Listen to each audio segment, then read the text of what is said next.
So what we have been discussing here is the Fisher Space Pen. This is more of a reaction to SciMan'Dan's video that he put out on us regarding the Fisher Space Pen.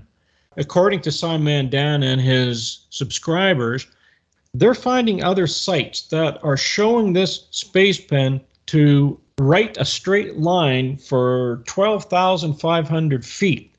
I'm going to read to you exactly what the Wikipedia article said when we put the video up.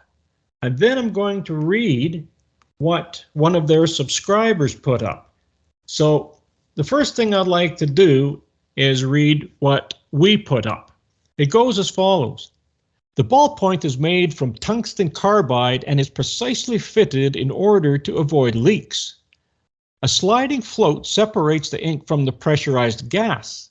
The thixotropic viscoelastic ink in the hermetically sealed and pressurized reservoir is able to write for 3 times longer than the standard ballpoint pen. The pen can write at altitudes up to 12,500 feet, that's 3,800 meters. The ink is forced out by compressed nitrogen at a pressure of nearly 45 psi or 310 kilopascals. Operating temperatures range from -30 to 250 degrees Fahrenheit or -34 to 121 degrees centigrade. The pen can write without the help of gravity at any angle. The pen has an estimated shelf life of 100 years. Now, in that Wikipedia article, we do not see anything that has to do with a pen writing a straight line for 12,500 feet.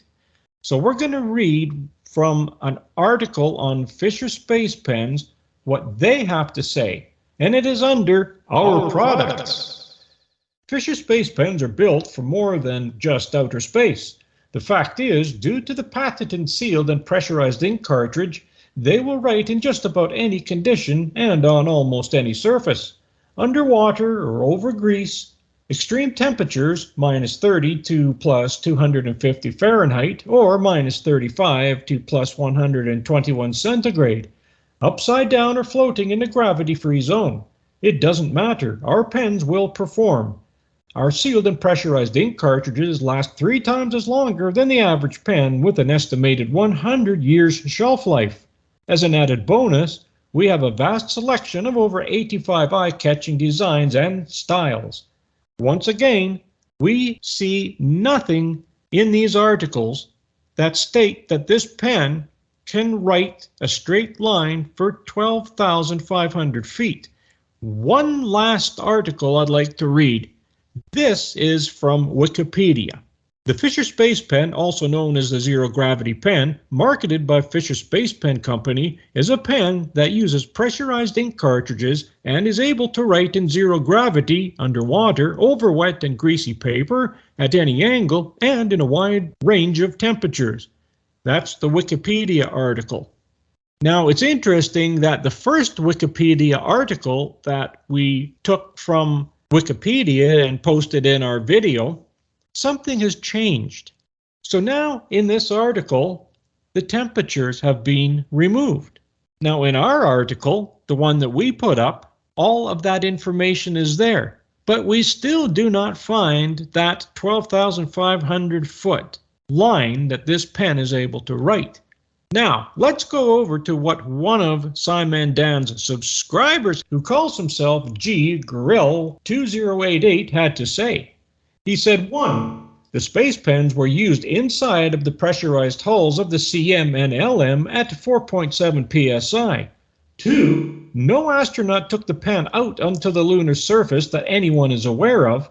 3. Here's a quote from the company. You might want to reread this over or have someone else help you with the text since you seem to think it means something different. However, the product literature states that the pen will write exactly 30.7 miles, 49.4 kilometers. In contrast, the standard PR pressurized refill cartridge is rated to write over 12,000 feet or 3,700 meters.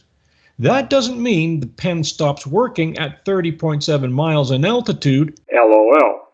That means that you can write a solid continuing line for over 30 miles. LOL, too funny. So now the pen will write exactly 30.7 miles. This pen is going to write a straight line for 30.7 miles, according to G. Gorell 2088. The whole point is why are they arguing? Why are his subscribers arguing how long a straight line that this pen could write? That has nothing to do with this video. Not one single thing. This is what I can't understand about SciMan'Dan, is what's the argument whether the pen can write 30.7, 30.4 miles in a straight line compared to what it can or cannot write upside down once that ink cartridge has been vacated of the nitrogen gas. It doesn't matter how long the line is that it can write till it runs out of ink. The problem here is that when we put it in our vacuum chamber and left it in there for 24 hours, when I took it out, the ink was bubbled up around the ballpoint. The nitrogen gas may have been depleted, but it still wrote. That's right, but it needs the pressure to continuously write upside down. That's the purpose of it being pressurized, to keep the ink up against the ball. Here's what's happening. I sent a Fisher Space Pen to Bill Demos in Greece. So when he gets some time, he's going to put this pen into his vacuum chamber. And we're going to pull this down to torr 10 to the minus 3, and then we're going to pull it down to torr 10 to the minus 4, and we're going to see where this pen starts to really leak out of that ballpoint, because that's the weakest place in that pen. It bubbled up around the ballpoint when we did it. Now imagine what's going to happen if this pen is subjected to an environment of torr 10 to the minus 11, as would be found on the moon. Now, we've shown in our video the astronaut actually at the base of the ladder writing with this pen. And we've also shown what he has written. It's in the cue card. But the biggest thing people need to understand, once the nitrogen gas, which is pushing it against the ball, that's why it would work upside down. As soon as you exceed 12,500 feet, as stated by Fisher Space Pen, the nitrogen gas is going to leak out. It doesn't mean that the ink won't still write as a pen. You could write everywhere you want, but you wouldn't be able to write upside down for very long. It's just going to run out of ink. The ink's going to fall away from the ball and it's going to quit writing. And the fact of the matter is Fisher Space Pen has altered the documentation on their own website to cover their ass. They edit it out. He picks it up. He comes and attacks us. He makes his subscribers look like fools because his subscribers don't watch our videos. He never sent a link to his subscribers so that they could see the entire video of ours. I even suggested to the subscribers that they come and take a look at this video, and they refused to do so. And then he turned around and he attacked his own subscribers to get them to come over and make them look like fools.